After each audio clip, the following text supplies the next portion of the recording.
You've reached the Peak Perspectives, with your hosts, AP and VC.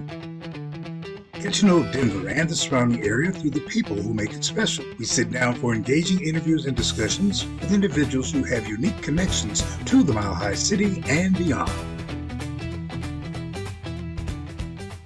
Welcome to Peak Perspectives of Colorado. It's where we uncover the heart of Denver one story at a time. I'm your co-host, VC. In today's episode, it's a conversation with a really good friend of ours, Carwell. Now, here's your host, AP. What's up, AP? Not much. Thanks, Vic. It's always good to see you. Carl, good to see you as well, my brother. Thank you. And as Vic said, what we like to do is uncover the heart of Denver one story at a time. Get to know more about people with Denver connections on a little bit deeper level. So with that said, Vic and I know a lot about you, but we want the rest of the Denver area to know a little bit more about you. So why don't we start with the early days back down in Texas and take it from there? All right. Well, I'm from San Antonio, Texas. That's where I was born. Moved to Colorado. I was in the 4th grade, and we moved to the west side of Denver in the Westwood Projects. We were the only Black family in that area. And I was there in that area until the end of the 7th grade year. I went to West High School, played varsity tennis for West High School. And I went to Kepner Junior High in the 7th grade. Okay. I was the only Black there in that school. And then my family moved to Park Hill. I was shocked that there were Black people in Colorado. At the same time, I was amazed. It was a happy thing because back in Texas, we were only around Blacks. We were in the West. We were in the projects there, and it was all Black. So I was amazed at Park Hill. Started my 8th grade year at Smiley Junior High when I became aware of you brothers. Okay, Smiley Junior High, loved it. It was also the year that I became aware of the Battle of Quartets. Okay, before then I had no interest really in singing. I wanted to do sports. Okay, wanted to be an athlete. That was my thing. That was my dream. Went to the Battle Quartets, actually performed with Phil Buckman because I wasn't known in Colorado, and especially in the Park Hill area, and everything was very cliquish. So I wasn't able to get into none of the singing cliques, the voices of echoes and all those things. And that was where at the Battle of Quartets was when I became aware of the Soul Brothers, Winston Ford, Phillip Bailey, and Dale Hinton. I sang there with Philip Buckman. I also came aware of Julius Carey and their group with Sam Sharp and all those brothers. And so that got me into singing. And I actually hooked up with these young brothers, Larry Dunn, Larry Thompson, Hilliard Wilson. They were the Mellow Mystics. These brothers, young brothers, were all prodigies, okay? I mean, they were amazing band. So I was the lead singer. When I needed background singers, I used the Chantels, which was Deborah Walker, Karen Poindexter, and Denise Jackson. Ah, okay. They were the Chantels. That was my background singers when I needed them. A lot of familiar names. Period of time, yeah. During that period of time, Philip and I don't know how we got close, can't remember that, but we got close and we talked about developing what we were calling a super band. Okay.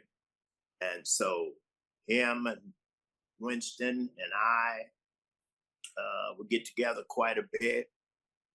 Then we incorporated Dale Hinton and Julius Carey. And we did all of the high school stuff. We did the Grape Center, Carpenter's Hall. We did all those gigs. We, at the time, we flirted between the Magnificent Four and the Mellow Mystics. Right. So these were the cream of the crop, folks. Yes, sir. Locally, huh? Yes, sir. And I will have to tell you that I was probably the rookie singer. But these brothers had been singing a while, wow. And these brothers were bad. So I had to come on up with it. Okay. I had to get with these brothers, you know. Right. With nothing nice, because they was singing. All right. And then we added Julius Carey. Okay. And so we ended up being heard by the brother of Wayne Hightower, the basketball player for Denver. And he was trying to manage us. Okay. And so he pitched it to his brother, which had an unbelievable dynamic club called the 23rd Street East. And he pitched it to his brother, getting these young boys, that's what they called us, the young boys, to work the club. Okay. And so they had to swing some things. Wayne used his pool, being a great basketball player for Denver. He talked to the city council, and he got the young boys in the 23rd Street East. It was revolutionary around Denver. We could only go, the rules was, though, we could only go from the dressing room to the stage. Because you guys were underage, is that right? Absolutely. Way underage. Yes. Very young age. And all the grown people that used to come down there used to say, let's go see the young boys. Yeah. Okay. We were killing it. We ran off. Who we ran out of there was Howard Beaumont, Eugene Hayward, and Maurice Fontaine. Yes. They were the ones that was running that club. As far as entertainment, we ran them out of there. Okay. Young boys took over. All right. And we had 5 shows we did. Okay. We'd come out first and do mellow sets so the people could have dinner and stuff. Then we'd come out and do like a Temptations and Four Tops and Miracles type of show. Then we'd send Dale Hinton out.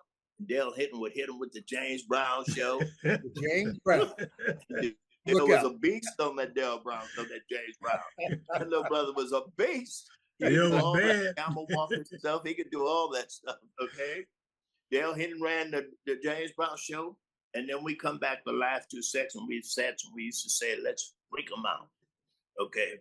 Then we come back and we do a lot of Sly Stone stuff and stuff, and just dance their butts right on up out of that thing. So we had a really good long run there at the 23rd Street East. At one point, Winston had to leave because his mother wouldn't allow him to not go at least do a freshman year of college. So then it was just me,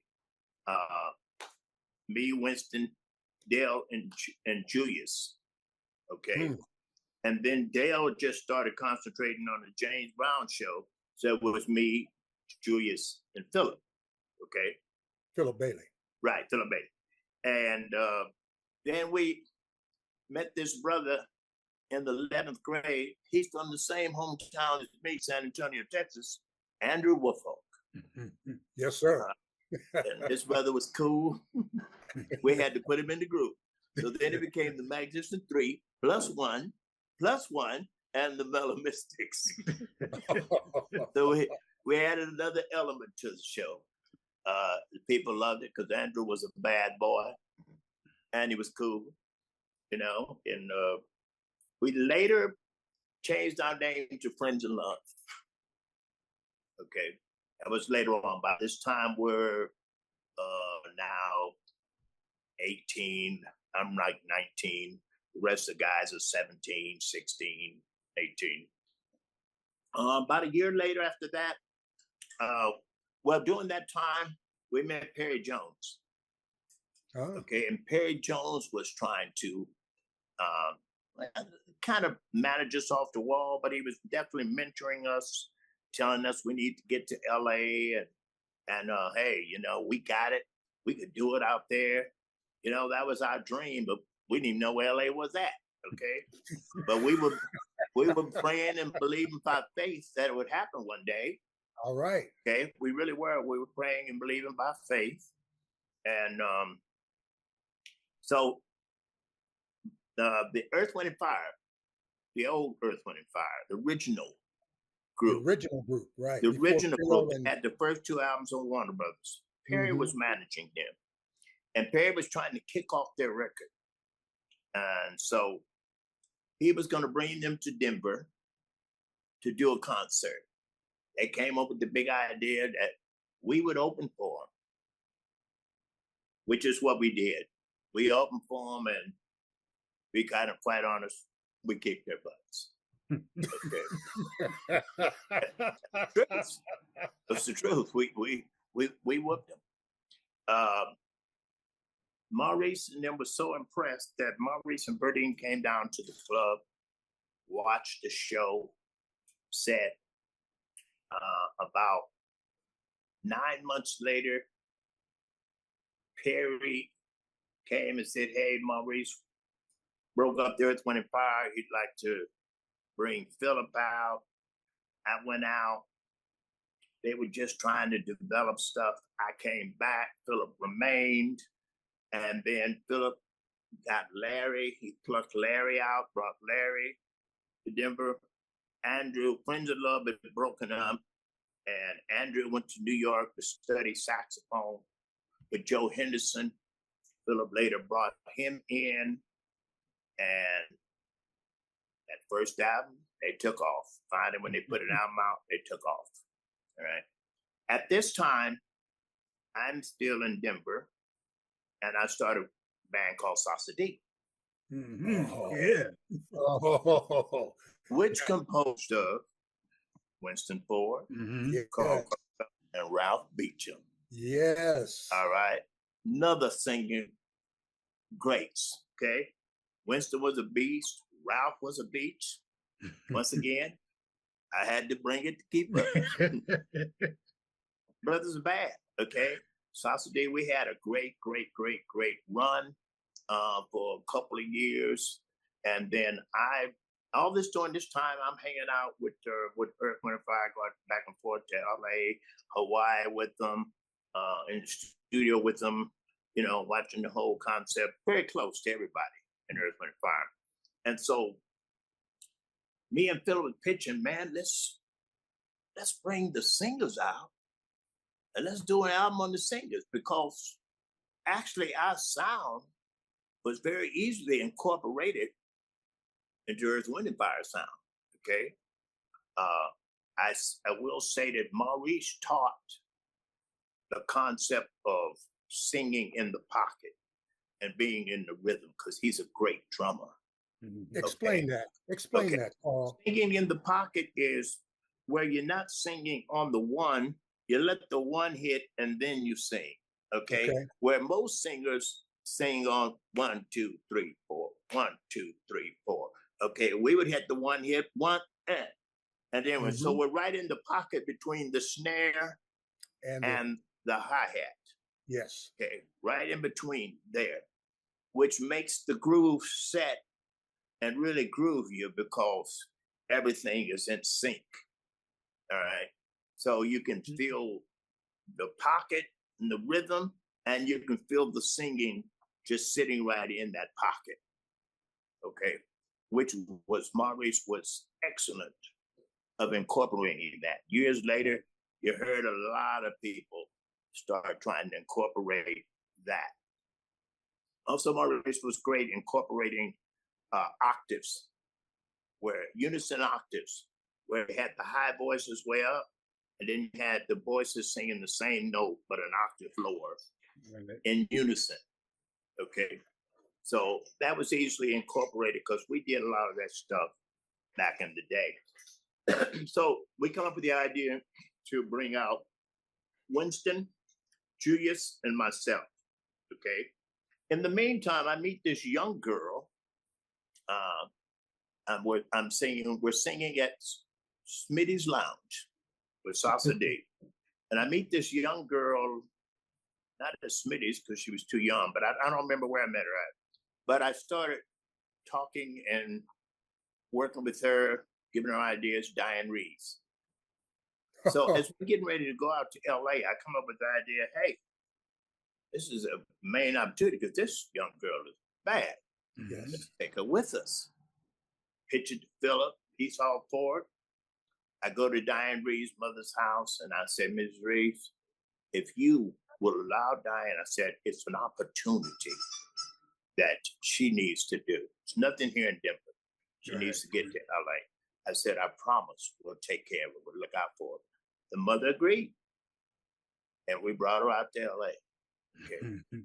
And first we were going to use her in the group, but then it didn't really make sense because she was such a solo artist that we decided to let her do the solo thing, and we did the group. So we did that first Freelife album.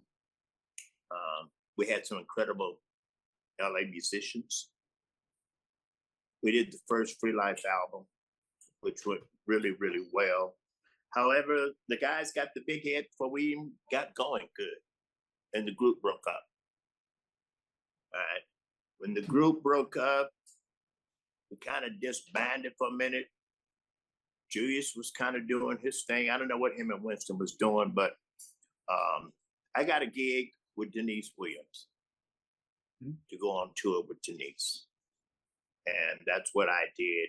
In the meantime, I did like 3 tours with her. So in the meantime, I think Julius and Winston, we tried to do a second album. We did do a second album, didn't get released. In the meantime, we went back and forth, and I think by that time they got discouraged and came on back to Denver.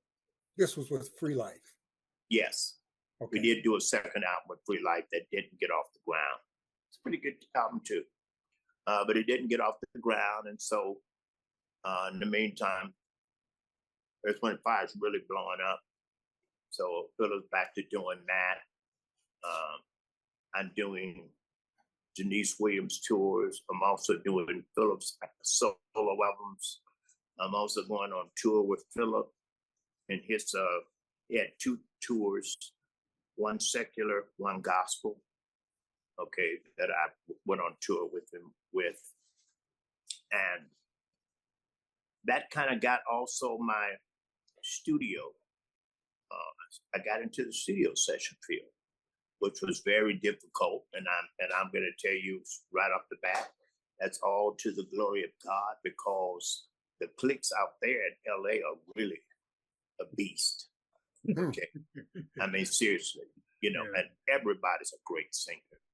Okay. The singers out there amongst us, I'm working with people like Phillip Ingram and Phil Perry and James Ingram and this family called the Waters family.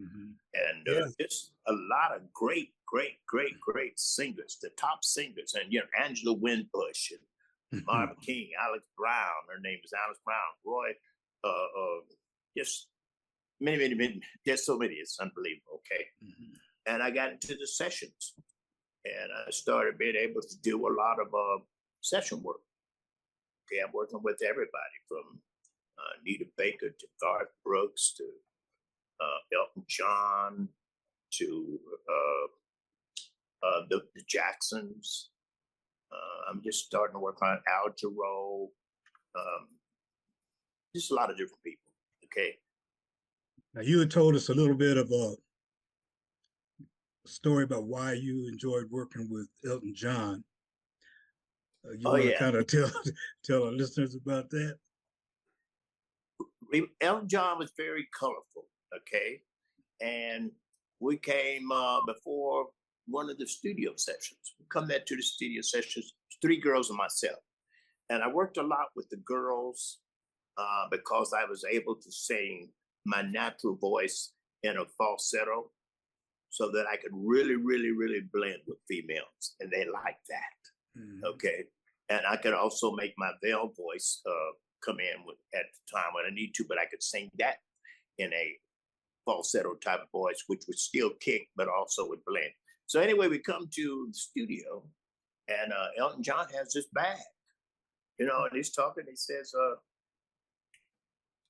ladies, reach in that bag and get you something. So they pull it out. They reach in there. First girl pulls out a diamond ring. Okay. And the rest of everybody's reaching in there, pulling out. I'm talking about Mr. Pulled out me a bad watch. Okay. Okay. It was a Cartier watch. Okay. Oh. Okay. Which was like one of the first set. This is like 79. No, this is like 82. And the Cartier watch had just come out on the scene because the hot watch right before that was Rolex. Right. And when I'm talking Rolex, I'm talking about that original Rolex that was 18 carats. That was 18 karat gold that was so heavy, it wasn't comfortable on your arm to wear because it was too heavy. Yeah, that's why I quit wearing mine. Yeah, okay. Thank you. Yeah. And so anyway, yeah, he brought amazing presents. He just loved to do it. I think he loved to see people's face be gassed out on all this expensive stuff that he was just throwing out like it was nothing. But he was also, too, a really cool person, man. Really cool to work with. Yeah. It was amazing. But then I get the ultimate call in 1982.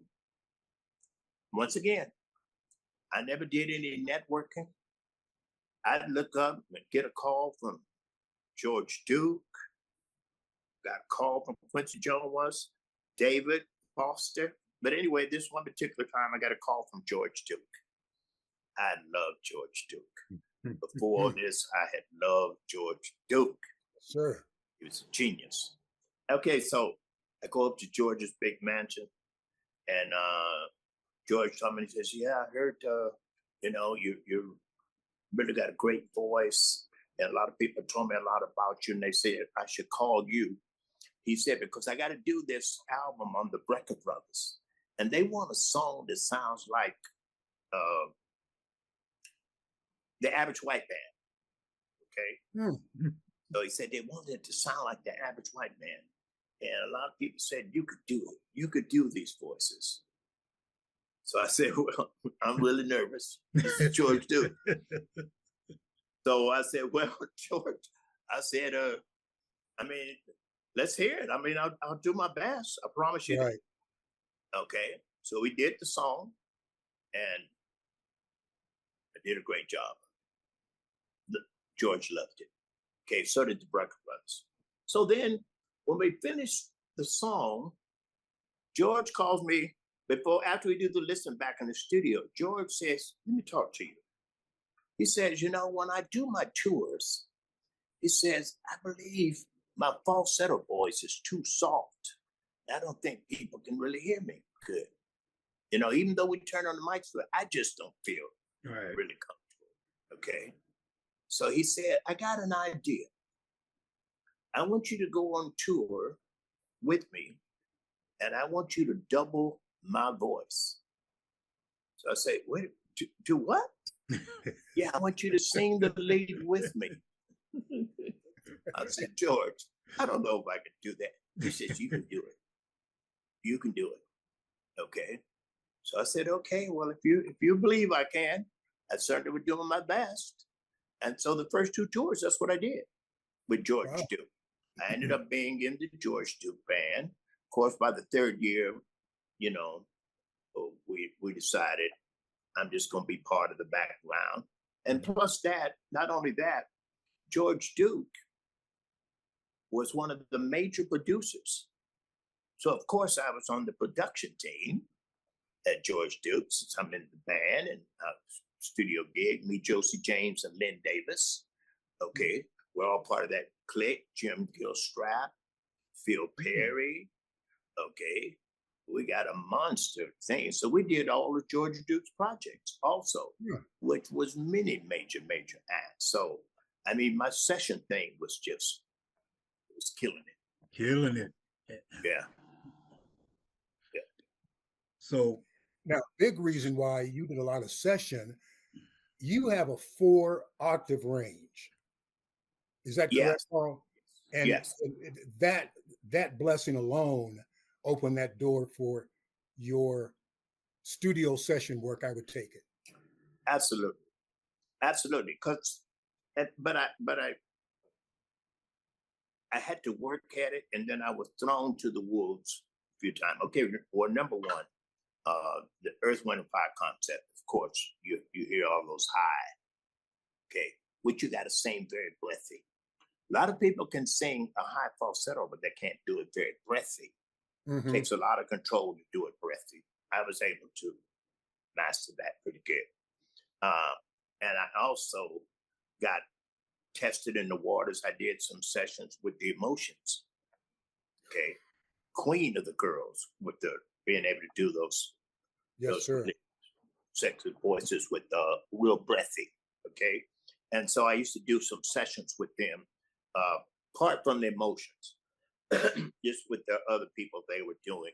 And I'm telling you, if you slipped and messed up, I mean, one time we were doing this song and Wanda stopped the song. Hold on. Hold on a minute. She said, "Okay, Carl, did you hear what we were singing there?" I said, "Yeah, Wanda." She said, okay, when we listen back, do you hear your voice?" I said, "Yeah, I did." She said, "Well, you shouldn't." Okay, that means you ain't blending. Okay, if we can hear you clearly, that means you ain't blending. Okay, so I said, "Okay, I'm sorry, get it out." But I was called out on that. I remember the first time I did what is his name? Golly. Great gospel artist. If I said his name, you know it. But one of my first joint sessions, I'm in there with all of the heavies and came to the gig. I had on a gray suit. Okay. Okay. I'm from Colorado. I don't know.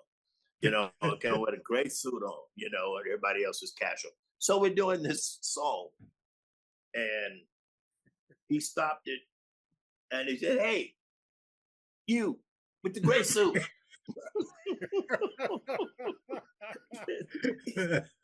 He said, "You come on out of here and you take a rest. You come on." Kick me out the session, man. Okay. Kick me out the session. Boy, that was a blow. Oh. Okay. Because that was the first time I was around some of these heavyweights, Right. Yeah. And they remember that. It reminded me later when I finally got it going. Yeah, right about this time with probably like right after George Duke, we're talking about the 101 North project. Oh, okay. So yeah, like I said, we're in the George Duke band, and George is doing many different projects. But George, I didn't know that George Duke had done. He was doing. Okay, Josie James, who had been with him for years, George loved doing collabs with her because he knew how to write for her what would be the best way for her to show her voice off. So I didn't know that they had done this song in the studio. Okay, it was called "Loving You Is So Easy," and George called me and asked me to come down to the studio. He didn't tell me why. He just, "Hey, can you come by like around 2? Are you doing anything today?" I said, "No, I'm free." So I get up there and he says, so I did this song with Josie, but man, I had to take my voice off of it because I'm not getting it. Okay, it's not matching. It's not happening. Right. Okay. So he said, "I want you to sing the lead with her." So he played me the song.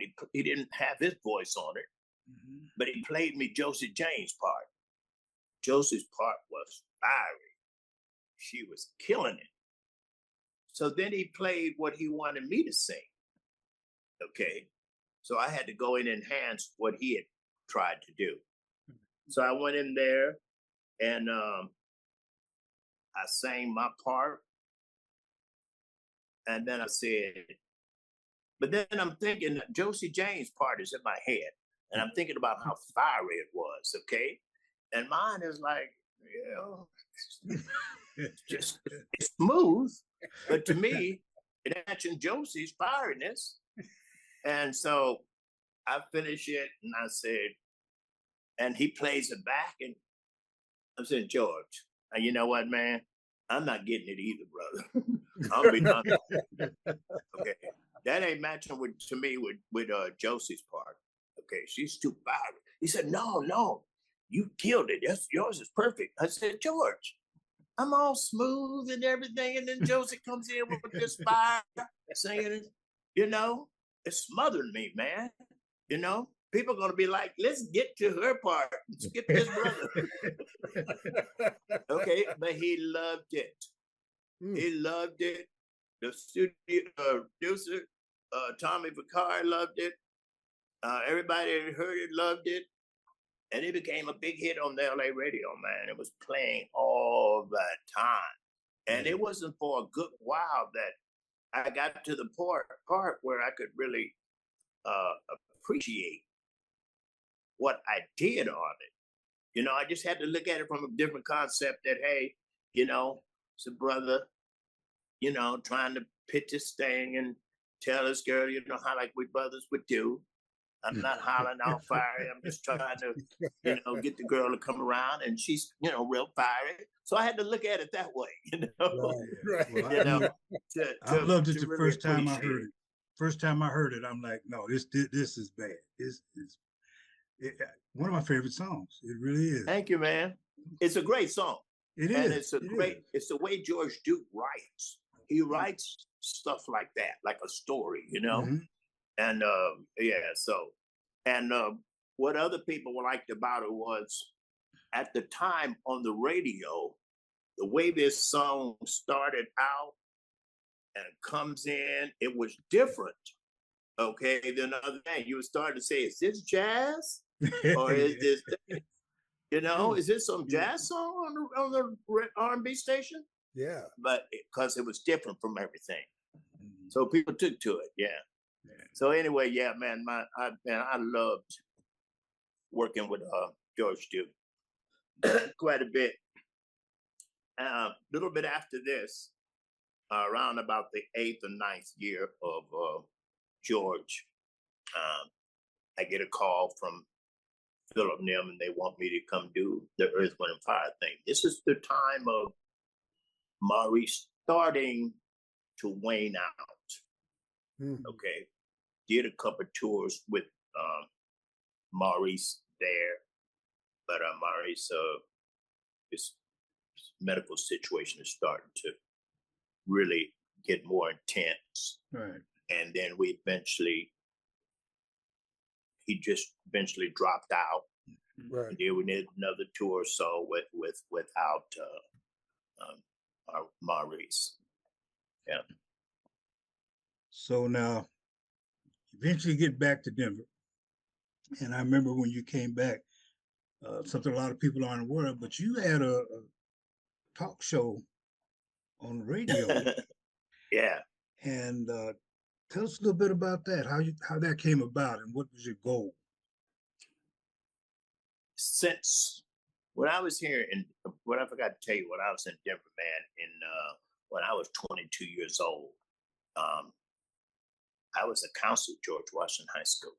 So counseling is what I've always done, even while I was at Smiley. That kind of got me into the flow of being around the girls and talking with the girls at the, with all of the Fern Crawfords and this Charlene Ford on it, because I was always counseling. Mm-hmm. I always had good advice. Okay, that was my thing. And girls would say, girl, you need to talk to Carl. Okay.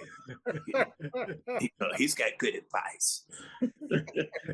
So that was my thing, always counseling. And then I was always counseling on relationships, all the time. Okay. And I think that was maybe because I came through from such a broken situation, mm-hmm. and a situation of really some hard times as a teenager and being abused and stuff. So, and I did a lot of counseling because I didn't want people to know my situation. I didn't want them to know I was really kind of homeless during our junior high and high school years. Okay, and I didn't want them to know all that I had been in juvenile hall and look out mountain school boys. So to keep stuff off of me, I did counseling. Okay, I knew that was my original motivation. So yeah. So anyway, when I came out to Denver, I was working with Cheryl Renee and Coco Brown, and I was always put in positions where I was always giving relationships advice. So Cheryl said, "You need to do a relationship radio show." She was working on the radio too. And I said, "Come on, Cheryl, no. So Cheryl talked me into it, and I did a relationship radio show. Okay. I did it for a good while. Wasn't one of my favorite things to do because I like talking face to face. I didn't enjoy, I'm not Coop over there who can do that radio thing, No, come on. That brother's a master at it. I didn't like it. I didn't like not being able to see people's faces. And so I probably did it longer than I wanted to, maybe a year and a half. Okay. And then I told Cheryl, "No, see, I got to bow out." But it was fun while I lasted. And, but that set me off into my purpose of mental health counseling and counseling even more, which is what I believe is my God-given purpose. And like I've said many times, music was my gift, but I believe counseling is my purpose. So on the counseling end, tell us what you're doing right now, who you're working with. Okay, well, I've been working with teenagers, okay, in the mental health counseling field. These are teenagers who have coming from either a criminal background or DHS background, which is DHS is the kids who are taken out of their houses for people who are doing their parenting thing, or kids who are sexually abused or abused. Okay, they're taken over the states and called DHS kids. I work with them. I also work with adults, okay, and with adults with disabilities, okay. And so between teenagers and adults, I do mental health counseling. Yeah. And what's the name of your organization, just for our listeners? Okay, one of them was called Third Way, and the other company is called Bethel Care. Bethel Care. Yeah. Great organizations, great organizations. Like I said, I really, really love counseling. It's my thing.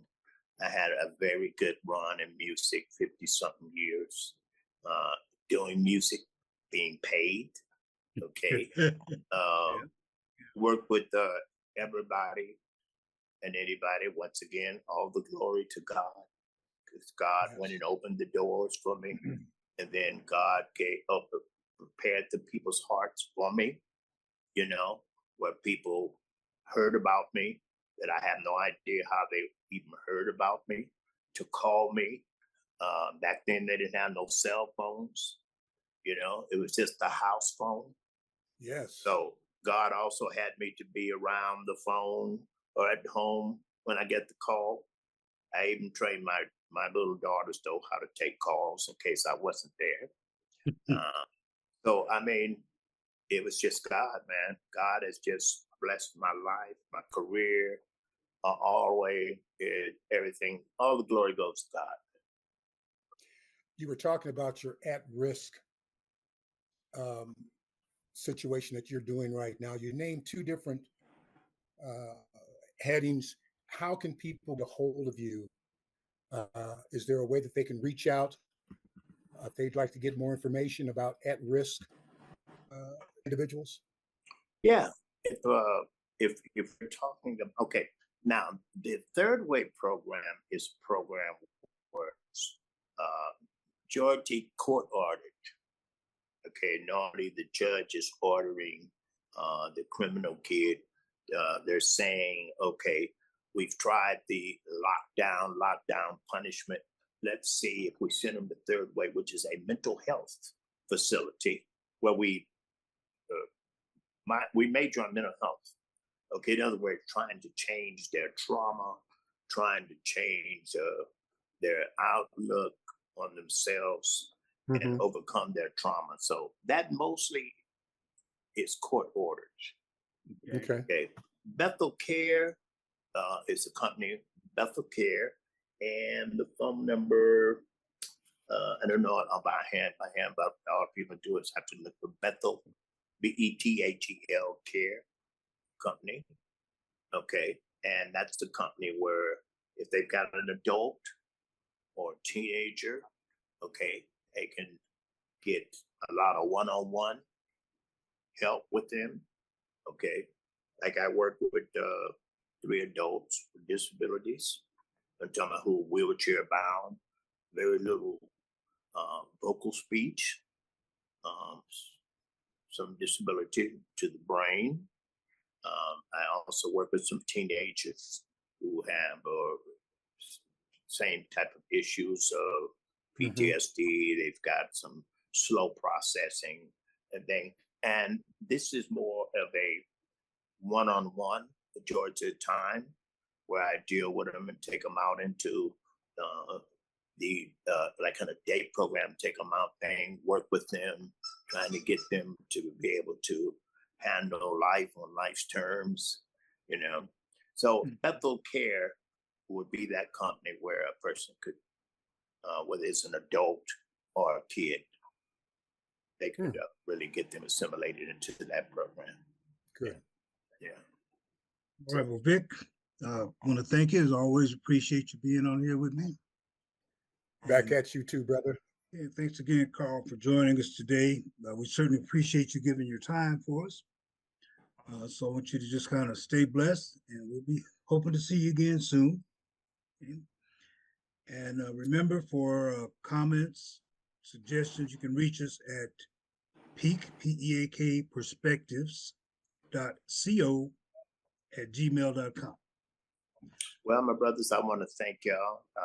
Appreciate just to be able to get back in touch with you, brothers, and to see y'all again after these many years. Once again, a quick shout out to how I used to go over to Alvin's house all the time unannounced so I could get something to eat. He didn't know that. Well, yeah, we was talking before, man. It was or to get some covering, you know, to get out from the weather for a minute. Yeah, I hear you. Cool I hear you. Mom used to wake me up. Carl's here. Yeah, man. You know, he thought I was just come over to get him so we could play some basketball. Yeah. He didn't know my brother was I would say, are you hungry?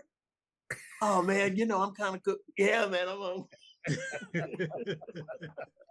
I love you, man. Love you too, man. Brothers. Everybody take care now. We'll talk soon. All right. God bless you, brothers. Okay. All right.